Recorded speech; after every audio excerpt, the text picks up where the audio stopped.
sesuatu yang masuk ke celananya. Dia segera meminta bantuan Matt.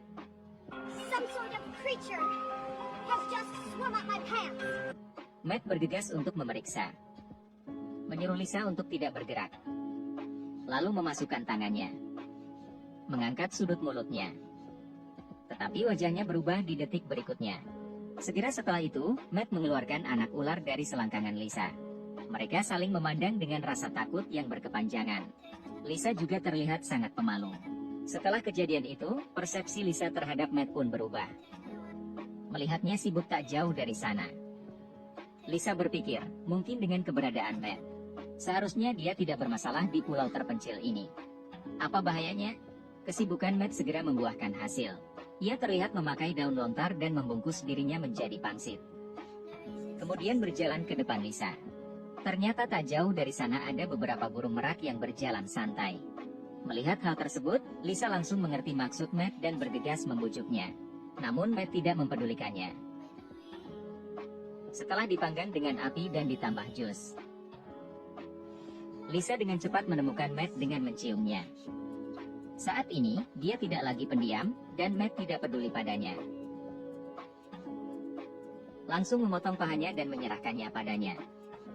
Lisa tidak sabar untuk mengambil gigitan besar. Matanya melebar pada saat berikutnya, dan dia mulai melahapnya. Setelah itu meminum anggur buah yang mereka buat sendiri.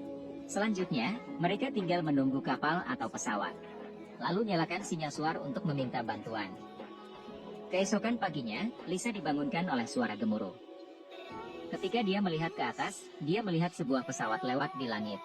Dia segera keluar dari kabin untuk memanggil Matt. Siapa yang mengira bahwa Matt sangat mabuk dalam semalam, sehingga dia tidak akan menanggapi panggilan apapun saat ini. Lisa membuat keputusan yang menentukan. Mengeluarkan pistol suar dari pinggang Matt, dan hendak meluncurkannya ke langit. Tetapi Matt yang sedang tidur tiba-tiba berbalik, hingga kaki Lisa tersandung dengan kaki Matt. Ledakan pistol suar menyimpang dan menabrak pohon di sampingnya. Matt akhirnya bangun. Dia melihat pohon yang terbakar dan melihat pistol suar kosong. Dia membangunkan setengah dari anggur dalam sekejap dan segera menanyai Lisa. "Mengapa Anda ingin melakukan ini?" Lisa juga sangat marah, mengatakan bahwa ketika dia hendak meminta bantuan, karena Matt membuatnya tersandung. Matt terdiam sesaat. Dia menunjuk ke pesawat di langit dengan marah, mengatakan bahwa itu adalah pesawat jet yang terbang di ketinggian lebih dari 5 mil. Bahkan jika itu membakar seluruh pulau, pihak lain mungkin tidak dapat melakukannya. Lisa juga tidak mau kalah, mengatakan bagaimana dia akan tahu siapa yang membuat Matt begitu mabuk, sehingga dia tidak bisa membangunkannya. Namun, sekarang suara satu-satunya telah terbuang sia-sia. Tidak mungkin, mereka hanya bisa menjelajahi hutan lebat untuk mencari jalan keluar. Segera, sebuah pesawat amfibi yang jatuh 50 tahun yang lalu terlihat oleh keduanya. Matt memutuskan untuk memanfaatkan kecelakaan itu. Meskipun Lisa tidak mengerti, dia tidak banyak bicara. Mereka mendirikan kemah di tempat itu dan berencana untuk bermalam di sana. Keesokan harinya, Lisa yang masih tidur terbangun oleh suara keras. Dia terbangun dengan panik, menemukan bahwa Matt benar-benar menggergaji pesawat dengan gergaji besi kecil. Menghadapi pertanyaan Lisa, Matt sangat senang karena dia menemukan cara untuk keluar dari sini. Mereka mengikat dan kini berhasil menjadi rakit. Berencana menggunakannya untuk membawanya ke tepi pantai. Namun, semuanya tidak berjalan mulus. Mereka segera mendapat masalah. Saluran sungai menjadi lebih sempit dan arus menjadi semakin mendesak. Tetapi saat ini mereka hanya dapat diangkut melalui air sungai. Setelah masa turbulensi ini, Matt bertindak sebagai garda depan dan berangkat lebih dulu. Namun tiba-tiba terjadi kecelakaan di saat berikutnya. Dia terpeleset dan punggungnya terkena rakit. Sebelum dia bisa menyesuaikannya, rakit mulai berguling lagi.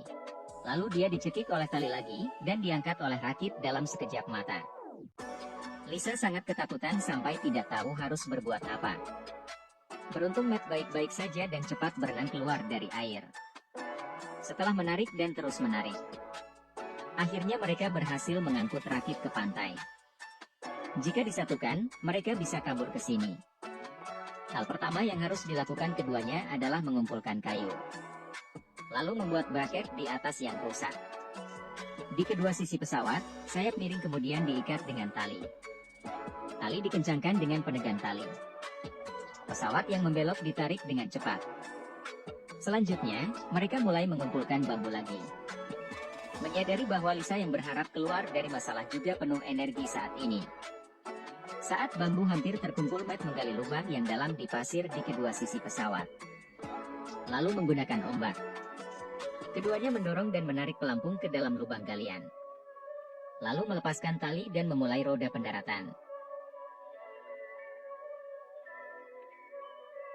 Matt mengambil kapak dan memotong 2 lubang besar di sisi. Memasang barisan bambu melalui nacelle untuk memperkuat pelampung. Semuanya sudah siap. Matt memotong rangka tetap. Mereka masuk ke kabin, membuka peredam. Mesin dihidupkan, baling-baling bekerja normal, dan pesawat mulai meluncur di laut. Saat kecepatan terus menanjak, Matt menarik joystick dan pesawat berhasil meninggalkan laut. Keduanya akhirnya berhasil keluar dari masalah. Matt dan